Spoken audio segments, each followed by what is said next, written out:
Hi అండి. Welcome to lady programmer channel. Computer organisation and architecture సిరీస్లో మరొక వీడియోకి స్వాగతం. ఈరోజు మనం నేర్చుకోబోయే topic instruction codes, computer registers, computer instructions. So before we begin, don't forget to subscribe to lady programmer and make learning simple, smart and exciting. Ready కదా? Let's begin. So instruction codes అంటే ఏంటి? An instruction code is a binary representation of an operation. అంటే మనం ఒక operation చేద్దాం అనుకుంటున్నాం. 2+3 అనేది ఒక ఆపరేషన్. సో అది చేయడానికి మనం కంప్యూటర్కి అండర్స్టాండబుల్ లాంగ్వేజ్లో ఇన్స్ట్రక్షన్స్ పాస్ చేస్తాం. అంటే 2+3 అనేదాన్ని మనం బైనరీ కన్వర్ట్ చేసి ఇన్స్ట్రక్షన్ లాగా పాస్ చేస్తాం అన్నమాట. And the ఆపరెన్స్, operation also the ఆపరెన్స్. ఈ ఆపరేషన్ ఏంటి ఇక్కడ? Addition, subtraction, what ever the task is they. And what is the operant here? And ఏదైతే డేటా మీద మనం ఆపరేషన్ చేస్తున్నామో అది. ఇక్కడ నేను తీసుకున్న ఎగ్జాంపుల్ 2+3లో 2 and 3 అనేవి ఆపరాండ్స్, అంటే అది డేటా. ప్లస్ అనేది operation, addition.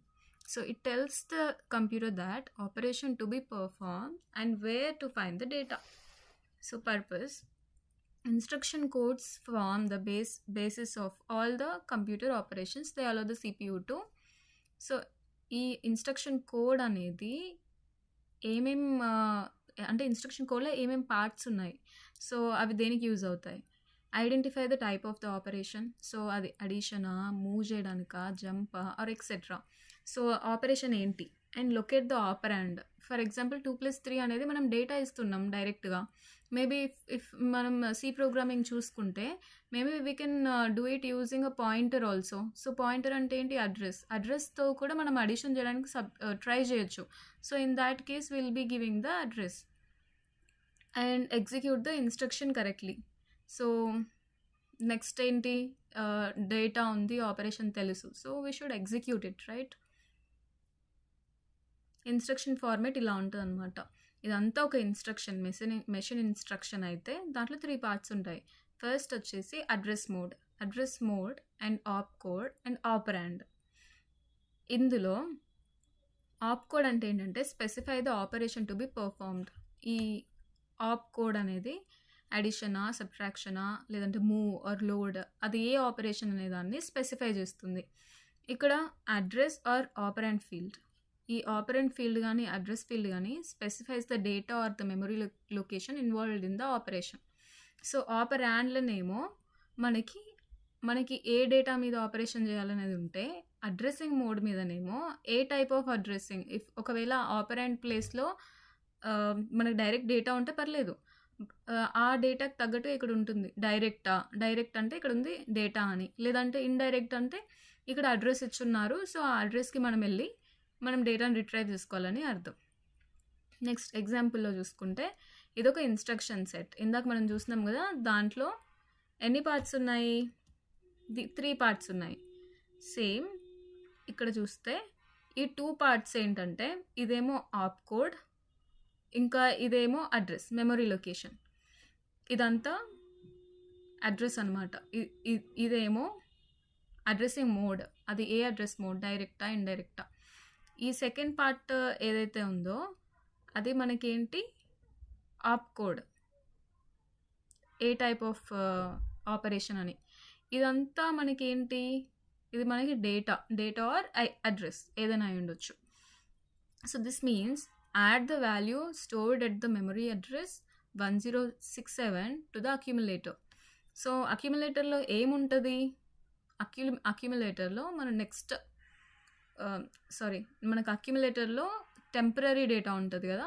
So temporary computational data అక్కడే ఇది స్టోర్ అవుతుంది. నెక్స్ట్ ఆప్ కోడ్ అంటే ఏంటి? ఆపరేషన్ కోడ్స్ ఏంటి? Addition, subtraction, so this and that. So it is binary code that represents the specific machine operation. అంటే అండ్ ఆర్ అనేవి మనకి హ్యూమన్స్కి, బట్ ఇన్ టర్మ్స్ ఆఫ్ బైనరీలో మనకి సిస్టమ్కి ఎలా అర్థం అవ్వాలి? ఈ అండ్ ఆర్ని కూడా మనం ఒక యూనిక్ కోడ్తో బైనరీలో దాన్ని రిప్రజెంట్ చేయాలి. సో అప్పుడే అది మెషిన్కి అర్థమవుతుంది. సో దానికి కూడా కొన్ని కోడ్స్ ఉన్నాయన్నమాట.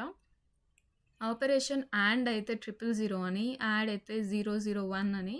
సో ఒక్కొక్క సిస్టమ్కి maybe depends on the architecture it will be having some unique op code.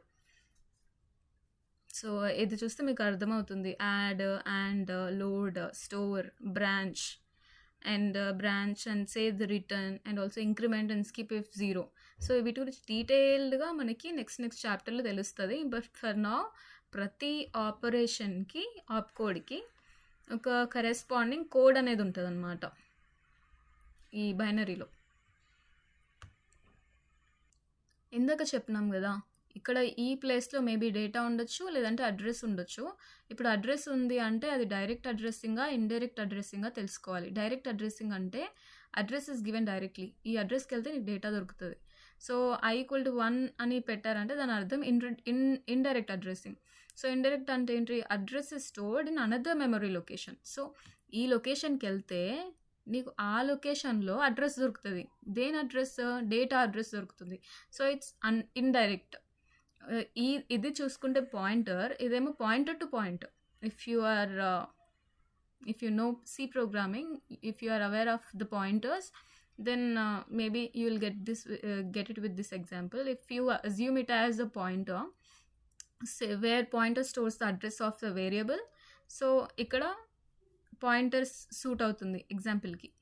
ఇక్కడ i=1 అంటే ఏంటి? ఇండైరెక్ట్ అడ్రస్సింగ్ అంట. It will have the address of the another memory location where in that address you will find the variable. So it will become pointer to pointer. So if you don't know about this also don't worry. In simple టర్మ్స్లో ఏంటంటే i=0 అంటే direct addressing. 0 అంటే ఇక్కడ మనకి main మెమొరీలో మన data ఎక్కడుంది అనే address ఇక్కడ ఉన్నట్టు. i=1 అంటే ఇక్కడ ఒక అడ్రస్ ఉంటుంది, ఆ అడ్రస్కి వెళ్తే మనకి మెమొరీలో మన యాక్చువల్ డేటా అడ్రస్ ఎక్కడుందని తెలుస్తుంది. Simple. Register reference instructions. These operate directly on the CPU registers, not memory. ఇప్పుడు మనకి మెయిన్ మెమరీలోకి వెళ్ళాల్సిన అవసరం లేకుండా కొన్ని ఆపరేషన్స్ అనేవి మనకి డైరెక్ట్ రిజిస్టర్స్ని యూజ్ చేసుకొని కూడా చిన్నవి జరుగుతూ ఉంటాయి. సో ఎగ్జాంపుల్ క్లియర్ కానీ, లేదంటే కాంప్లిమెంట్ కానీ, ఇంక్రిమెంట్ కానీ, వీటికి మనకు మెయిన్ మెమరీకి వెళ్ళి చేయాల్సినంత పని ఏం లేదు కదా.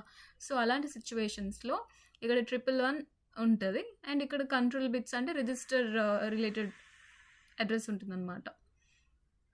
సో వాటికి example clear carry and complement carry. So ఇవన్నీ ఎగ్జాంపుల్స్ అనమాట. క్లియర్ అంటే ఏంటంటే మనం ఆ రిజిస్టర్ అక్యుములేటర్ అనే రిజిస్టర్లో మనం 0ని పెడుతున్నాం, so which means clear. And clear carry అంటే ఇప్పుడు ఈ అనేది ఇంకొక రిజిస్టర్, ఇది క్యారీ రిజిస్టర్ అనమాట. సో దాన్ని మనం 0తో రిప్లేస్ చేస్తే అది clearing the carry. Clear and ఇందులో క్లియర్ అండ్ సెట్ కూడా ఉంటాయి. క్లియర్ అంటే 0 అని, సెట్ అంటే 1 అని గుర్తుపెట్టుకోండి. అండ్ కాంప్లిమెంట్ అంటే మనం మాట్లాడుకున్నాం. వన్స్ కాంప్లిమెంట్ అంటే ఇన్వర్ట్. ఇప్పుడు 0s ఉన్న దగ్గర 1s వస్తాయి, 1s ఉన్న దగ్గర 0s వస్తాయి. అండ్ కాంప్లిమెంట్ క్యారీ అంటే complement carry is another register where you will be doing complement, which means inverting it. And circular shift right, మనం బిట్స్ని రైట్కి షిఫ్ట్ చేస్తూ ఆ లెఫ్ట్ సైడ్ ఉన్న నంబర్స్ని క్లియర్ చేయకుండా వాటిని రైట్కి తెప్పిస్తాం అనమాట. ఇది మనకి ప్రోగ్రామింగ్లో ఎక్కువ యూజ్, ఇక్కడ దాంతో పెద్ద యూజ్ ఏం లేదు. If you are interested you go and search in Google or somewhere and get an idea if you want. Otherwise it's not that important here. So input output ఇన్స్ట్రక్షన్స్లో ఏంటంటే used for IO device communication. ఆ input output devices ఏంటి? మన keyboard కానీ, speaker కానీ ఇలాంటివి. So వాటికి ఇచ్చే ఇన్స్ట్రక్షన్స్ ఎలా ఉంటాయి అంటే INP, input from the device అని తెలియాలి. ఎవరికి తెలియాలి? CPUకి తెలియాలి. సో దానికని ఇక్కడ మనం బిట్స్ సెట్ చేస్తాము. అవి ఒకవేళ మనకి ఇన్పుట్ ఫ్రమ్ డివైస్ అని తెలియాలంటే ఒక బిట్ ఆప్ కోడ్ వాడతాము. సో అలా ఇక్కడ సెట్ చేసుకోవచ్చు. అవుట్పుట్ అంటే ఇక్కడ అవుట్ అంటే అవుట్కి ఒక కోడ్ ఉంటుంది. సో అలా ఇప్పుడు దానికి ఆ డేటా రిలేటెడ్ అడ్రస్ ఇక్కడ ఉంటుంది అనమాట. వీటికి ఎగ్జాంపుల్ INP అంటే ఇన్పుట్ క్యారెక్టర్, అండ్ ఇన్పుట్ని మనం అక్యుములేటర్లోకి ట్రాన్స్ఫర్ చేస్తున్నాం. నెక్స్ట్ అవుట్ అంటే మనం స్పీకర్లోకి కానీ మానిటర్లోకి కానీ రాయాలంటే అక్యుములేటర్ నుంచి అవుట్పుట్ ఆర్ అనే రిజిస్టర్లోకి ట్రాన్స్ఫర్ చేస్తాం so that you can see on the monitor. So ఇవన్నీ skip, enable interrupts and all. Interrupts you are not aware of it and it's not that important. We can discuss it in OS. So instruction cycle అంటే ఏంటంటే ఒక instruction ఉంది, దాన్ని execute చేయడానికి ఏమేం phases మనం మనం సిపియు ఏ స్టెప్స్ ఫాలో అవుతుంది. ఫర్ ఎగ్జాంపుల్ ఇన్స్ట్రక్షన్ సైకిల్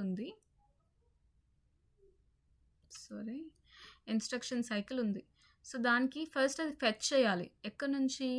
మన ర్యామ్ నుంచి ఇన్స్ట్రక్షన్ని ఫెచ్ చేసి డీకోడ్ చేయాలి. దాంట్లో ఆప్ కోడ్ ఏంటి అండ్ డిటర్మైన్ ద టైప్, ఎక్కడి నుంచి వస్తుంది, ఇన్పుట్ నుంచి వస్తుందా, అవుట్పుట్ నుంచి వస్తుందా, ర్యామ్ నుంచి వస్తుందా, సో దాన్ని డీకోడ్ చేయాలి అండ్ ఎగ్జిక్యూట్ బేస్డ్ ఆన్ దాంట్లో ఆప్ కోడ్ ఏంటి, ఆపరేషన్ ఏంటి అండ్ ఆపరాన్స్ ఏంటి అన్నీ చూసుకొని బేస్డ్ ఆన్ దట్ ఎగ్జిక్యూట్ చేస్తుంది.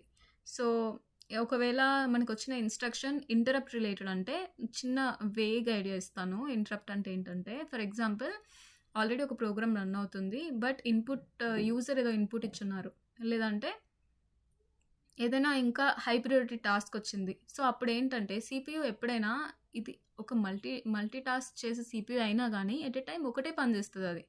సో అప్పుడు అది ఏం చేస్తుంది, అది కరెంట్లీ చేసే ప్రాసెస్ని ఆపి ఈ ఏదైతే కొత్తగా హై ప్రియారిటీతో వర్క్ వచ్చిందో, యూజర్ నుంచి ఇన్పుట్ వచ్చిందో దాన్ని రీడ్ చేస్తుంది. సో దాన్ని మనం ఇంటరప్ట్ అంటాం.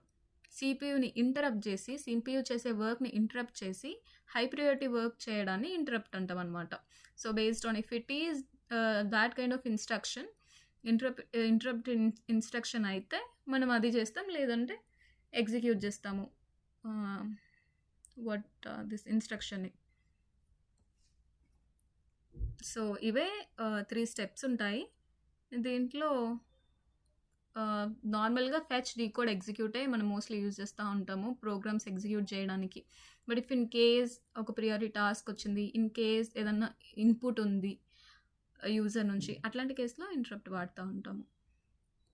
ఇక్కడ వరకు చూసారంటే మీకు డెఫినెట్లీ నచ్చిందని అనుకుంటున్నా. So like, share and subscribe to lady programmer. Also let me know in the comments which language would you like me to continue in and where are you watching from. So next video lo kaludam. Bye bye.